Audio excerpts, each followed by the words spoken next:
Hello guys, it's me again, KillSwitch from EUS 5 Dragon Raja, and 10 days ago I just made my first video about this game. And for this, I am very happy to announce that I have reached 100 subscribers. Our next goal is 1000, hopefully. I know it's not that yet many, but for me as a beginner, it's a good start. I would like to thank everyone for supporting me through this channel, and I hope you will continue to support me as I give you my own tips and tricks as we go through this game. Thank you so much. Maraming salamat sa inyong lahat. Our topic for today will be on how to organize your skill plan. So let's begin. There are already 3 system recommended plan that you cannot change. These are team, battlefield, and competition. There is also one free plan which you can edit. Let's begin. Let's start here in the team system recommendation. This is usually used for player versus environment. The talents here are charging core, which in my opinion is not that useful in player versus environment since the damage buff is not constant. It only lasts for 10 seconds and after that it has a cooldown of 8 seconds. Explosive rounds, which we usually use in player versus player.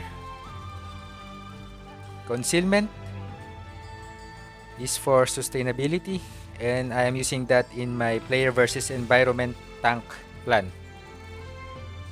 Focus bombardment, the only talent here which I find very useful in player versus environment.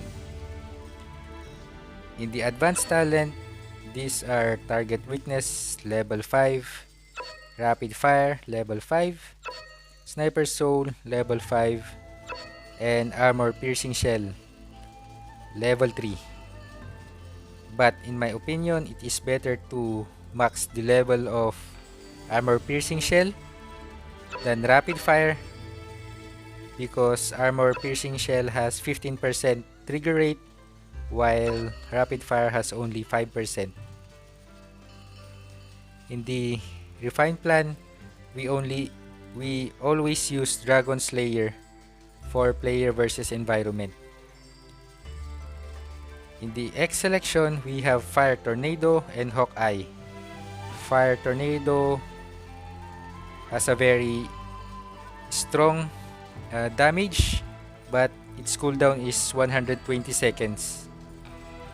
Hawkeye is very useful in player versus environment. Next one, Battlefield. This focuses on group player versus player. For example, Club Wars, Day of Liberty, or Snow Moon Battlegrounds. The talents here are Charge Implosion,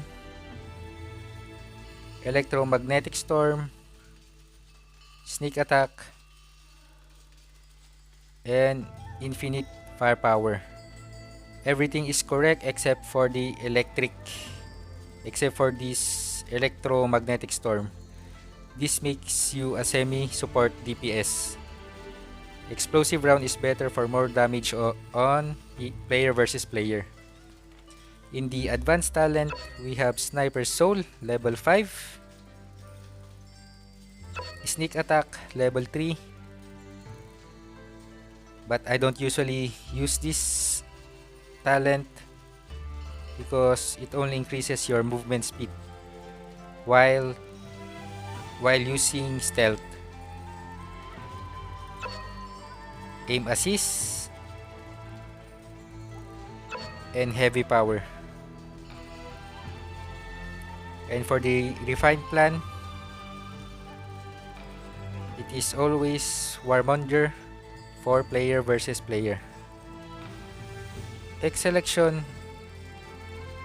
it has Fire Tornado and Devil Wind again. Devil Wind is very useful for player versus player.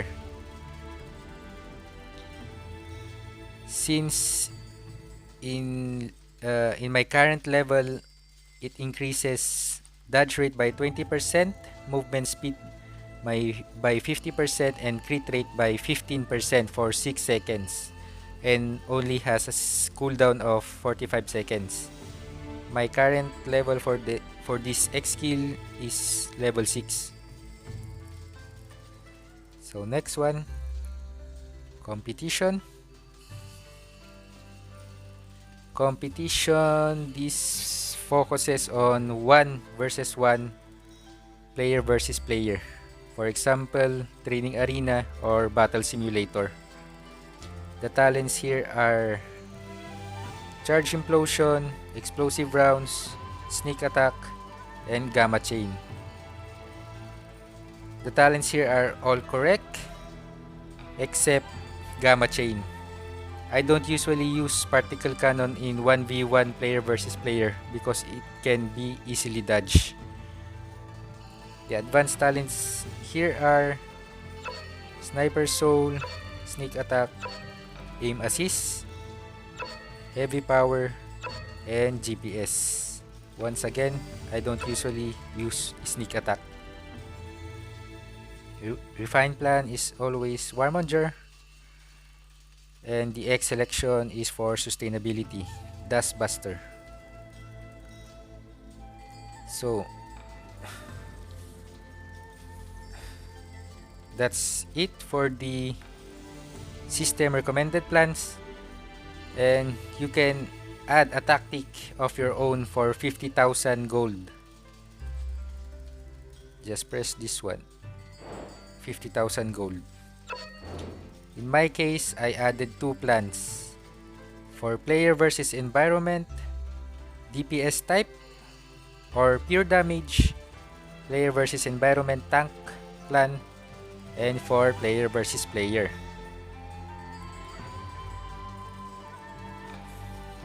So let's start with my PVE pure damage plan.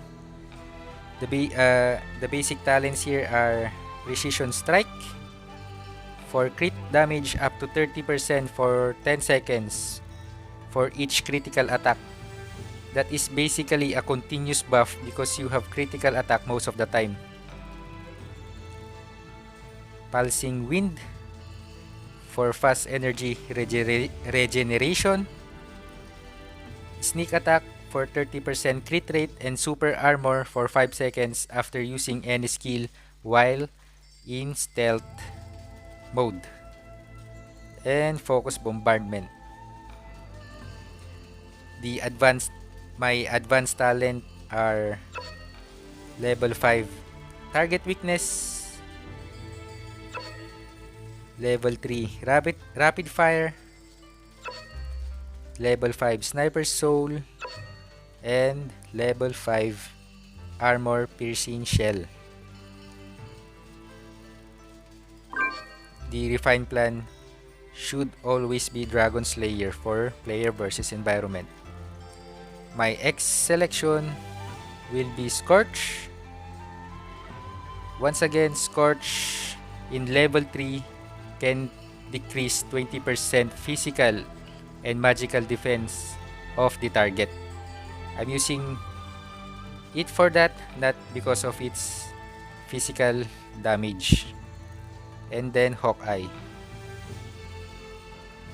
Then we will go to the next one, player versus environment tank.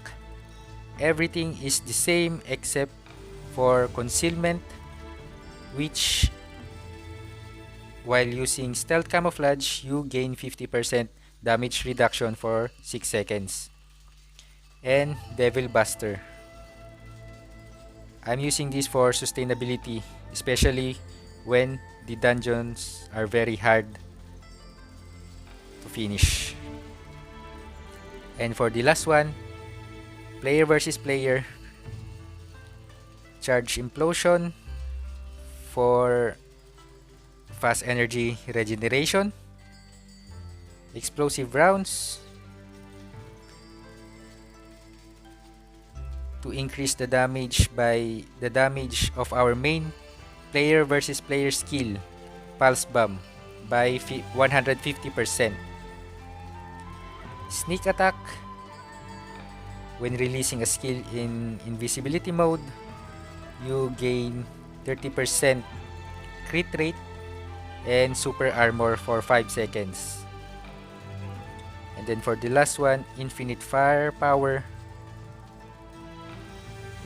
to increase the damage of Arbiter of Peace, and it can also regenerate your energy depending on how many your target is.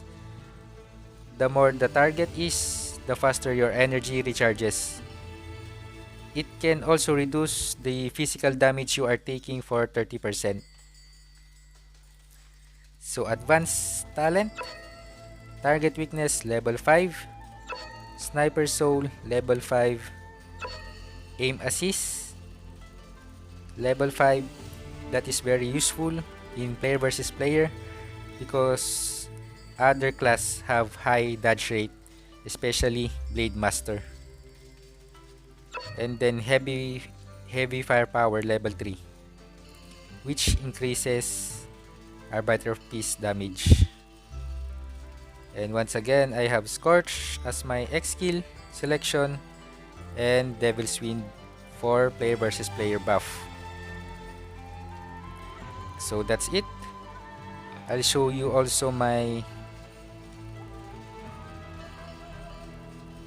combat settings, which you can use automatically in player versus environment. I am always starting with stealth camouflage, then wind shot, pulse bomb, hit blast, Tesla, and landmine. That is the automatic rotation for my player versus environment. In PvP, I don't usually activate this, but if I'm lazy enough, I will turn this on. So hit blast, Tesla, camouflage, pulse bomb, Arbiter of Peace, then wind shot, then landmine. So that's the system plan: combat, team, battlefield, and competition. So that's it.